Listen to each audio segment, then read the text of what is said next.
ये वीडियो जो मैं बना रही हूँ वो बीएससी पार्ट सेकंड के स्टूडेंट्स के लिए है, जो कि paper third pteridophyta, gymnosperm and palaeobotany के अंतर्गत आता है। और इसमें हम पढ़ेंगे स्टीलर सिस्टम इन टेरिडोफाइट्स, यानी कि टेरिडोफाइटा में पाए जाने वाले संवहन तंत्र के बारे में। तो सबसे पहले हम ये देखेंगे कि संवहन तंत्र होता क्या है। संवहन तंत्र जो होता है वो एंडोडर्मिस, पेरिसाइकल, जाइलम और फ्लोएम से मिलकर बना होता है।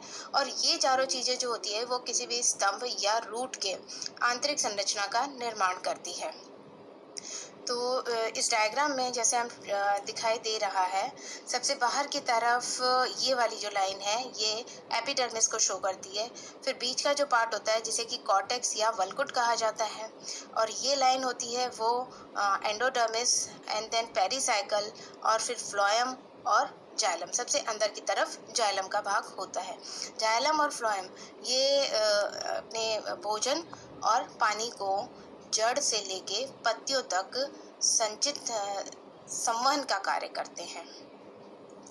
तो सबसे पहले हम देखेंगे, अब हम देखते हैं कि टेरिडोफाइटा में मुख्यतः दो प्रकार के रंभ पाए जाते हैं। पहला जो प्रकार होता है जिसे कि प्रोटोस्टिल या ठोस रंभ कहा जाता है। इसे ठोस इसलिए कहा जाता है क्योंकि इसकी जो आंतरिक भाग होता है वो जाइलम से मिलकर बना होता है, और इसके बाहर की तरफ फ्लोएम पाया जाता है, और ये पूरी तरह से ठोस होता है, यानी कि इसका जो सेंट्रल भाग है यहाँ पे किसी तरह की कोई कैविटी नहीं है या किसी प्रकार की कोई पेरेन्काइमेटस कोशिका उपस्थित नहीं है, इसीलिए इसे ठोस रंभ कहा जाता है। अब ये जो ठोस रंभ होता है वो तीन प्रकार का होता है। सबसे पहला प्रकार जो होता है उसे प्रोटोस्टिल कहा जाता है।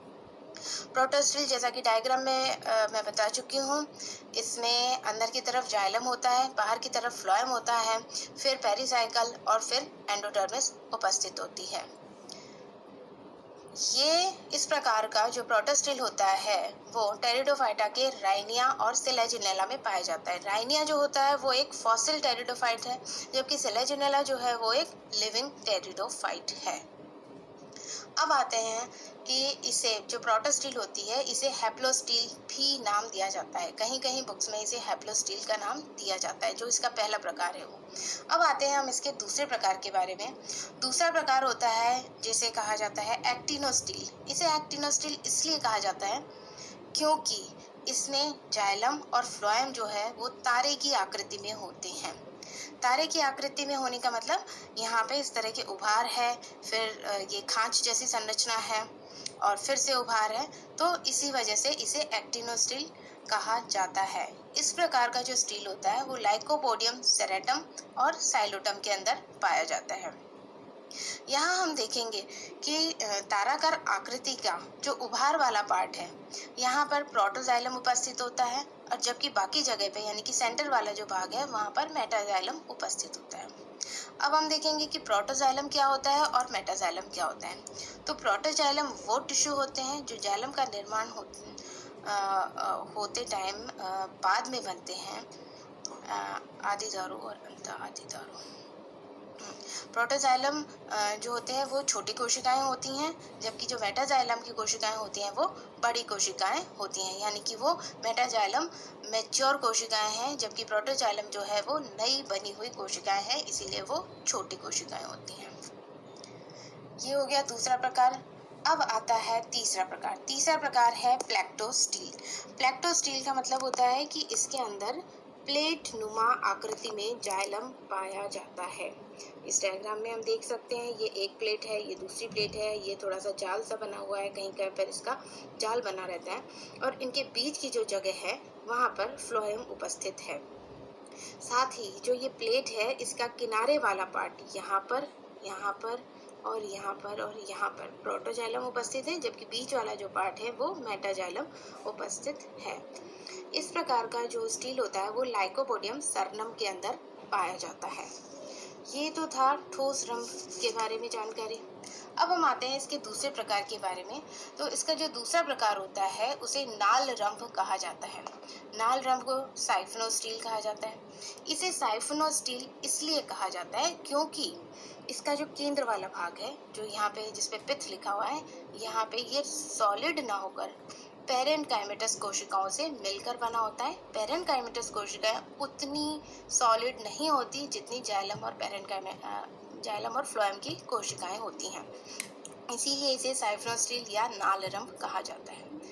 ये साइफिनोस्टील मुख्यतः दो प्रकार का होता है। पहला प्रकार है एक्टोफ्लोइक साइफिनोस्टील, जैसा कि नाम से ही लग रहा है एक्टोफ्लोइक, यानी कि इसमें जो फ्लोएम है वो बाहर की तरफ है। तो ये डायग्राम में हम देखते हैं, ये एपिडर्मिस है, फिर ये कॉर्टेक्स है, एंडोडर्मिस, पेरिसाइकल, ये फ्लोएम, और फिर अंदर की तरफ जाइलम, और सबसे अंदर की तरफ पित्त यानी कि पेरेन्काइमेटस पित्त या मेडुलरी कोशिकाएं यहाँ पर उपस्थित हैं। इस तरह का जो स्टील होता है वो ऑस्मंडा, ये भी एक टेरिडोफाइट है, इसमें पाया जाता है, और इस तरह के स्टील को मेड्यूलेटेड प्रोटोस्टील भी कहा जाता है। यानी कि इसमें प्रोटोस्टील में बीच में मेडुला यानी कि पित्त वाला जो पार्ट है इसे मेडुला कहा गया है, मेडुला उपस्थित होती है, इसीलिए इसे मेड्यूलेटेड प्रोटोस्टील कहा जाता है। अब हम आते हैं सेकेंड प्रकार, जिसे कि कहा जाता है एम्फीफ्लोइक साइफिनोस्टील। एम्फीफ्लोइक इसलिए कहा जाता है क्योंकि इसमें जाइलम के अंदर और बाहर दोनों ही तरफ फ्लोएम उपस्थित होता है। तो अब हम इस डायग्राम में देखें, सबसे बाहर की तरफ एपिडर्मिस है, फिर कॉर्टेक्स है, फिर एंडोडर्मिस, पेरिसाइकल, फिर ये है आउटर फ्लोएम, ये जाइलम, ये इनर फ्लोएम, और फिर इनर एंडोडर्मिस, और फिर पित्त, और साथ में इनर एंडोडर्मिस के साथ इनर पेरिसाइकल भी है, और सबसे सेंटर में पित्त उपस्थित है। तो इस तरह का जो स्टील है वो एडियंटम और मार्शिला में पाया जाता है, और इसे सोलेनो स्टील भी कहा जाता है। अब हम देखते हैं कि ये जो दो प्रकार हैं, इनमें अगर फर्दर कुछ वेरिएशन होते हैं या इवोल्यूशन होता है तो ये किस प्रकार के पित्त का निर्माण करते हैं। सबसे पहले हम आते हैं एक्टोफ्लोइक साइफिनोस्टील, जिसमें कि फ्लोएम जो है वो बाहर की तरफ है। तो इसमें जैसे जैसे तने में पत्तियां डेवलप होती हैं, पत्तियों में जाने वाला वेस्कुलर स्ट्रैंड एक लीफ गैप उत्पन्न कर देता है। तो इस लीफ गैप की वजह से ये जो पूरा स्ट्रैंड है जो कि सर्कल में होता है, ये जगह जगह से टूट जाता है, और जब ये टूट जाता है तो इसे कहा जाता है यू स्टील, और यू स्टील जो होता है वो एंजियोस्पर्म्स में पाया जाता है। इसका फर्दर देखें तो एंजियोस्पर्म में हमें इस तरह की संरचना दिखाई देती है, जिसमें कि जाइलम और फ्लोएम अलग अलग इस तरह से बंडल में बंधे रहते हैं, और बीच में इनके कैम्बियम पाई जाती है। तो ये एक्टोफ्लोइक साइफिनोस्टील का इवोल्यूशन है या इसी का डेवलपमेंट है, जिससे कि एंजियोस्पर्म में पाए जाने वाला वेस्कुलर स्ट्रैंड या वेस्कुलर सिस्टम का निर्माण होता है। अब आते हैं एम्फीफ्लोइक साइफिनोस्टील में।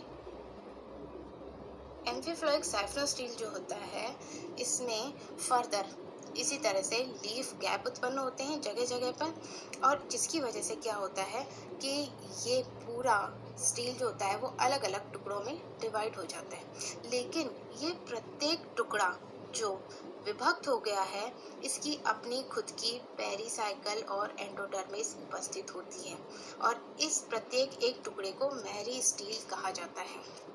और इस तरह का जो वेस्कुलर बंडल होता है उसे डिक्टियो स्टील कहा जाता है, और ये मुख्यतः टेरिस नाम के फर्न में पाया जाता है। तो इस तरह से हमने देखा कि टेरिडोफाइटा में पाए जाने वाला स्टीलर सिस्टम किस तरह से प्रोटोस्टील से डिक्टियो स्टील तक विकसित हुआ है। धन्यवाद।